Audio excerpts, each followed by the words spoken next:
Hello everyone, if you're getting this error on Roblox lost connection to the game server with the error code 277, then you have come to the right place because in this video I'm going to show you how easy it is to fix that annoying error on Roblox. So first of all, what you're going to do is you're going to open up your start menu, you're going to write here device manager, and here you're going to go into your network adapters, you're going to find your internet connection. So this one for me, Realtek PCIe GPE family controller. Right click on it, go into properties, and then you're going to go into advanced, and then here you're going to find speed and duplex. So just scroll down until you find it. Here it is, and then you're going to set it to 10 Mbps full duplex and just set it to OK.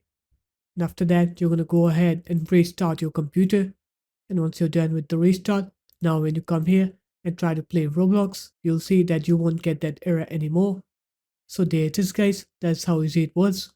If you guys found this video helpful, make sure to leave a like, comment and subscribe to the channel, and I'll see you in my next video. Peace.